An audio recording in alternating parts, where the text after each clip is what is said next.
And joining us right now from Western New York, getting ready for a big Week 8 contest against the New England Patriots in his third year of being a quarterback in the National Football League. He is in first place with the Buffalo Bills, but most importantly, he's a man with a cereal. He is Josh Allen. How are you, Josh?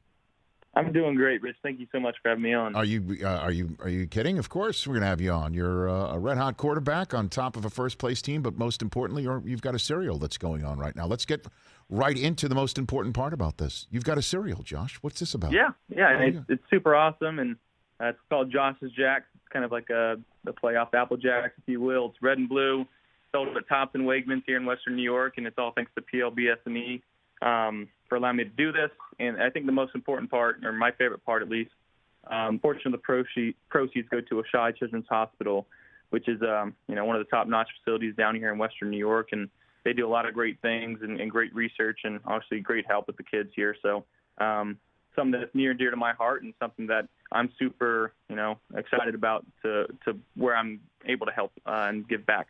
Well, Josh, if you're like me, and I'm assuming you are, because I'm the quarterback of this show and NFL Network, and I've got a big arm. I might not look like it, but I do. I've got a lot of game. Then I would definitely be part of deciding what my cereal tastes like and looks like. Did you have any say in this process, Josh? I mean, I basically had total creative control, which is okay. Something that was super fun. It was a little scary at times. I didn't really know which direction I wanted to go into, but Josh's Jackson, it's spelled with a Q, and that's something I put in there to make sure like it was a quarterback cereal, and all quarterbacks should be eating it, So okay. That answers my Bill's Mafia loves the red and blue, so it was a really fun process. Okay, very good. And so if the Bills Mafia likes it, it'll taste. It won't get soggy in beer that you drink after just jumping on a table in a parking lot. Is that what you're saying? Yeah, you got to make sure the table's lit on fire too. He knows. Okay, and I'm fascinated by this sort of stuff because if I ever had a process of a cereal, I would definitely go in the sugary direction too. And so Apple Jacks, was that your choice of cereal as a youngster growing up? I'm again in the state of California, right? You're a California Correct. kid? Yeah, okay. I mean I was a big cereal junkie back when I was a kid, whether it be Apple Jacks, if it was Cocoa Pebbles, if it was Frosted Flakes or Captain Crunch. But I mean, Apple Jacks was probably my staple growing up. That was your go-to. To have something similar is pretty cool. Okay, so and then when you I guess quality controlled it, when you QC'd this, did you try it in milk to make sure that it is something that stands the test of time required for breakfast? Yeah, I've probably had a couple too many bowls already of it, so I got to tone back. I got to make weight on Thursday. It's not. You're saying it's still fine. It's fine, but I guess if you're trying to get ready for the New England Patriots, moderation is basically what you're saying. Correct. Everything's good in moderation. Okay. Right? Josh Allen, the man who put together Josh's Jacks. By the way, we're available at local Wegmans or top grocery stores or online at plbse.com. Joining me here on the Rich Eisen Show. Let's get into a little bit of football. Josh, I'm sure it's not your first rodeo here in the NFL, and you have been in Buffalo long enough to know. It's been a long time coming for the Bills to take this division and to take the Patriots to the woodshed. Is this something that's on your mind this very week, Josh? I mean, I wouldn't say that's what's on my mind. What I would say is on my mind is we're going against, arguably the greatest coach of all time with still a very, very good defense. We got to go up there and do our job and try to get another win. We're looking for number 6, and it's a team that's coming off a couple tough losses. And one thing I do know, last couple of years playing against Coach Belichick and this team is they don't take losing well, and they always try to find ways to come back the next week and put their best foot forward. So we got to be ready for anything that they throw at us. And again, this has been their division for the last 15 to 20 years, and until somebody goes out there and takes it and uses these opportunities and actually physically takes it from them, that's when somebody will believe it. So we got to go out there and put our best foot forward and be ready for anything they can throw at us. So you're not giving me here at the Rich Eisen Show any bulletin board material for Bill Belichick to hang up in New England. Is that what you're saying, Josh Allen? Yeah, correct. I am being serious, and I respect the heck out of Coach Belichick and what he's been able to do, and I think that the Patriots are kind of the staple of what you would want in an organization, and the long-term success that they've had there for, like I said, for the last 20 years is something that every franchise aspires to be. So, again, we're just trying to go out there and try to get to win number 6, and we got to be prepared for everything. But I'm sure you are aware, in Western New York, where Brady would just come in and year out and take care of business, that this is the time for the Bills to start serving notice on their own right. Would you allow that? Like this is it. Now you feel like you might be the best team in this division and it's yours for the taking. Will you allow that as a statement, Josh?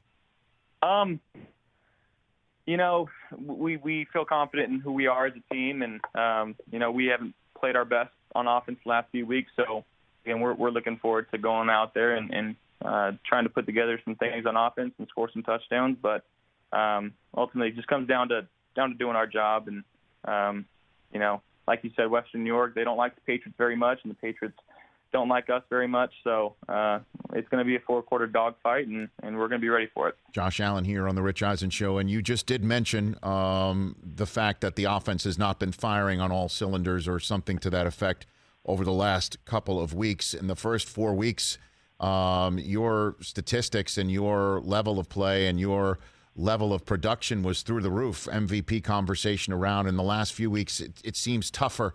What has happened over the last couple of weeks, Josh, that you could point to here? Yeah, I think, obviously look at the Titans game. A couple of just turnovers forced by myself that really cost us. The Chiefs game, we didn't get things rolling too early. We punted too often and didn't end drives and touchdowns. And then last week we moved the ball at will. We didn't punt it once, but we didn't get in when we were in the red zone. That's typically a spot that we're fairly good at. But I think it really just comes down to execution, making sure that we're doing the right things. It takes all 11 guys to go out there and execute their job and kind of go through the play and whatever Coach Dable calls, we got to make them look right. So it starts with me. I got to do a better job and commanding the offense and making sure we're in the right plays and checking us out of the bad ones. So, we're learning from it, and teams are going to play some more soft zone and try to make me be patient. But, it's something that I'm learning to do, and I think that was a good example of what happened last week, just taking what they gave me and moving the ball at will. But when we have opportunities, we had to go strike. And in terms of that, Josh Allen, can you verbalize a little bit more, put a little bit more meat on the bones there about being patient, that there are defenders and defensive coordinators out there that might know you're potentially impatient because you want to make a big play, because you have the ability to make a big play, whether it's running it or throwing it, and try and maybe trap you into doing something, and you having to battle your impatience. Can you walk me through that development, Josh? Yeah, what is that?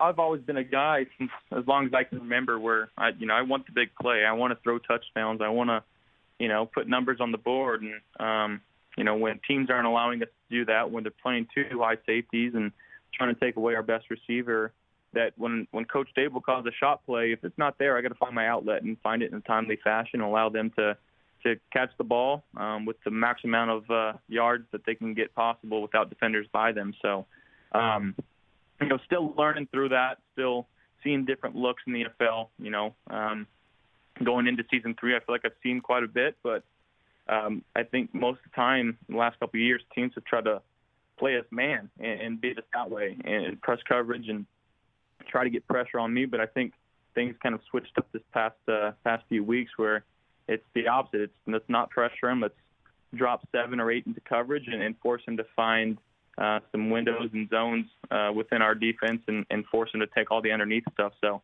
it's part of my progression as a quarterback, and I understand that. And I've got a lot of good help in the quarterback room and my quarterback coach, Coach Dorsey, and Coach Dable. They've been doing a really good job. So something that we got to stay on top of and just be ready for it each and every week. Well, I've been at this NFL Network thing for quite some time, Josh Allen, since, to use a Warren Sapp phrase, you were knee-high to a jackrabbit back in Central California. And I've been doing a lot of combines. The current general manager of the Raiders was with me at the time as a broadcaster, Mike Mayock. When you were at the combine and you took a snap in one of the drills and you just, lightly glided back to right around the 10-yard line and let one fly, and it landed on the other 25. And I looked at Mike Mayock, and he looked at me and kind of raised his eyebrows like, yep, that's the arm strength right there.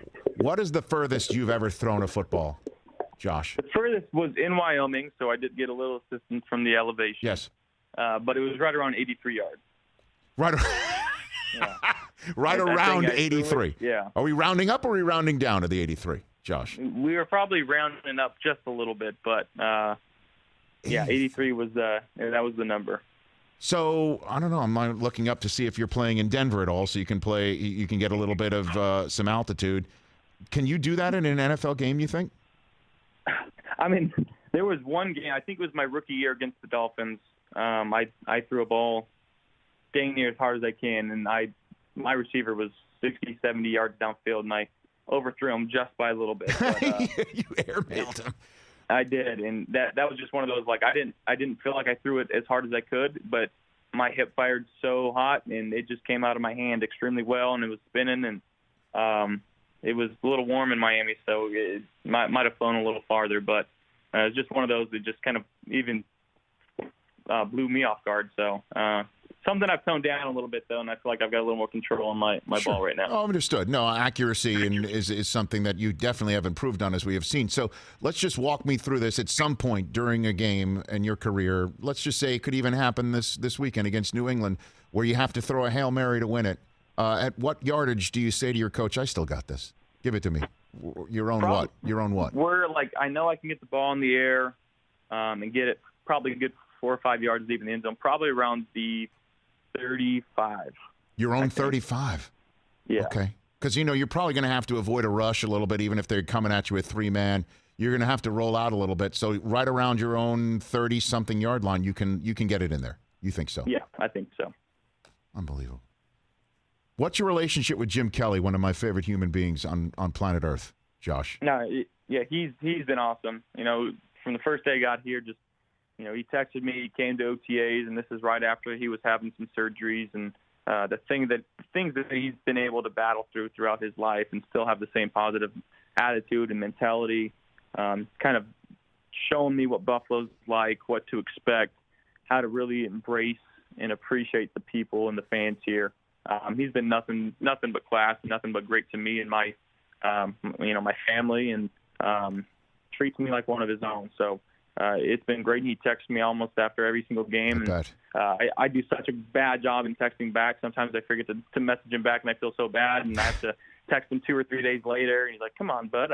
I'm like, "I know, Jim. I got to get back to you." But he's like an uncle to me, and I appreciate everything that he's told me so far, and that he's willing to reach out and share his stories and share his football knowledge with me. And I know not many places have somebody like that. So, he's one of the good ones for sure. He sure is. And he roots for you, and he believes in you, and it must be great for you to know that. And, Josh, I appreciate you calling in on the show. Congrats on the cereal. I'm going to have my own children quality control it as well, and I'll get back to you and say they're 12, 9, and 7. We don't let them have too many sugary cereals, so they'll be fired up about Josh's Jacks. So I'll let you know. I'll let you know about Perfect. that. Yeah, please do. Thank you so much. And as if the pressure's not on enough, just understand too, Josh, you're not just playing for yourself in Buffalo this weekend. You're a member of the Aroma of the Comeback, which is my fantasy team that's won 3 in a row. And I've got Singletary too. So just know if you want to check out of a play and drop it down to Singletary, or just understand if that happens, you're making more than just yourself and your fan base happy. Just understand I'll see what I can do for you. How about that? Josh, I'll take that as a yes. I'll just take that as a yes. Thanks for the call. Really appreciate it. Congrats on the start of your career, and let's keep chatting. Sounds good, Rich. Thank you so much. You got it. That's Josh Allen, at Josh Allen QB on Twitter and Instagram, right here on The Rich Eisen Show. Hey, you watched all the way to the end. Thanks for that. Watch more right here.